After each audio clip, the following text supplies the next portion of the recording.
आधी भीड़ है छट चुकी, आधी भीड़ है छट चुकी, कुछ भाग गए हैं मैदान से। ठीक है, आधी भीड़ है छट चुकी, कुछ भाग गए हैं मैदान से। तू अगर है टिका, तू अगर है टिका तो जीत कर ही जाएगा, तू अगर है टिका तो जीत कर ही जाएगा। ये बोल रहा हूं मैं सृष्टि के संविधान से। ठीक है, जोरदार है ना। पुराना एक पैटर्न रहा है कि जो लोग टिके रहते हैं फाइनली उन्हीं के ही माथे पर टीके होते हैं। टीके मतलब जीत के विजय तिलक जिसको बोलते हैं। ठीक है, तो be consistent and stay in the ground, मतलब लड़ते रहिए please, please be very precise. और अब तक आप क्या थे, आप क्या कर रहे थे, उससे मैटर नहीं करता। अब आप क्या करने वाले हो बहुत मैटर करेगा, क्योंकि अब आपके साथ वाले जो लोग हैं ना वो इस डेट को देखकर एक्टिव हो गए हैं। समझ में आया? अब तो हो सकता है कुछ लोग डल पड़े हो, ठीक है सर जो चल रहा है ठीक है, उसको एकदम बोलते ना लीनियंट मोड में करते जा रहे थे, बट अब वो लोग भी एक्टिव हो गए। तो वो एक्टिव हो गए और आप एक्टिव नहीं हुए तो भी यह समस्या वाली बात है, क्योंकि जो एक्टिव हो जाएगा और जो अच्छे से पढ़ाई करेगा, कंसिस्टेंट रहेगा, वो ऑब्वियसली रैंक ले जाएगा, क्योंकि सीट्स तो लिमिटेड है ना। जो सबसे जाके पहले हाथ रखेगा उस पर वो सीट उसकी। क्या मेरी बात समझ पा रहे हो? हाँ ना, ठीक है। और दूसरा मैं फिर बोल रहा हूँ बेटा, जो सिलेक्ट होते हैं जब उनसे पूछा जाता है तो वो ऑर्डिनरी ही निकलते हैं, ऑर्डिनरी ही बच्चे होते हैं। छोड़ दो टॉप 100 की बात बाद में करेंगे। उसके बाद के जो बच्चे हैं वो यही होते हैं जिसने अपनी मेहनत से अपनी रैंक बनाई होती है, समझिए प्लीज। और हमें सर एक डिसेंट रैंक स्कोर करनी है। Try to be in first 5000 और इन फर्स्ट 10,000 इन सेशन 1। अगर ऐसा हो गया तो आपका कॉन्फिडेंस अलग ही लेवल पे होगा। आप जे एडवांस इतने जबरदस्त तरीके से फोड़ोगे कि कोई इमेजिन भी नहीं कर सकता। समझ में आया? तो अभी सिर्फ आपको जेई मेन सेशन 1 दिखना चाहिए। क्या मेरी बात से एग्री करते हैं आप?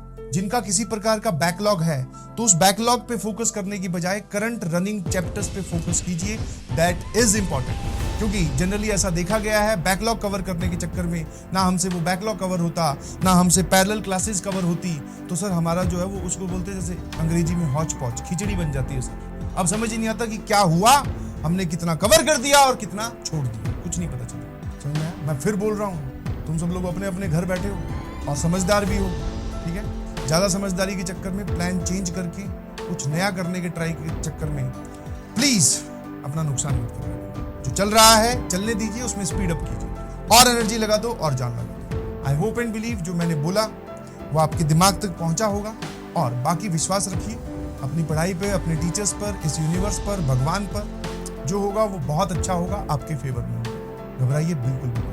रिजल्ट का सोचकर पढ़ाई नहीं करनी है, आपको मेहनत का सोचकर पढ़ाई करनी है कि मैं कितनी इनपुट दे रहा हूं या दे रहा हूं, बस काम खत्म। बाकी बातें जब रिजल्ट आएगा तब करेंगे। ठीक है, और अब के बाद में हर एक दिन बहुत इंपॉर्टेंट है। Every day counts very well.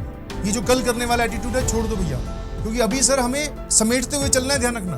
आप ये नहीं बोल सकते कि मेरा ये वाली चीज रहेगी, ये मैं बाद में कर लूंगा। बाद में आपको पता चलेगा सेशन 1 से पहले आपको बाद वाला टाइम मिलेगा ही नहीं, क्योंकि धीरे धीरे लेक्चर्स की फ्रीक्वेंसी भी बढ़ने वाली है। फ्रीक्वेंसी मतलब आपकी शायद 4 क्लासेस स्टार्ट हो जाएंगी। Be ready for that and be ready in every case. थोड़ा प्रेशर आएगा, we can handle that sir, क्योंकि पूरी दुनिया में जितने भी जेईई के एग्जाम देने वाले हैं पूरे भारत में, सबके सब वो प्रेशर हैंडल कर रहे हैं। और जो प्रेशर वो हैंडल नहीं कर रहे वो शायद लाइन से बाहर है या वो लाइन से आगे हैं। दोनों बातें हैं। लाइन से आगे मतलब उन्होंने पहले ही कवर कर रखा है। तो दोनों ही कैटेगरी में आपको नहीं आना है, ना हमें सबसे आगे निकलना है सर, हम उस कैटेगरी में भी नहीं है, ना हमें लाइन से बाहर होना है। हमें लाइन में रहते हुए सबको पीछे छोड़ते हुए आगे बढ़ना है। क्या मेरी बात समझते हो? हाँ, आपको बहुत सारे प्लान्स मिल जाएंगे। यूट्यूब पे आप जाएंगे तो बहुत सारे प्लान्स मिलेंगे कि आने वाले 3 महीने में आप अच्छा कैसे कर सकते हैं, आने वाले 4 महीने में आप कैसा कर सकते हैं।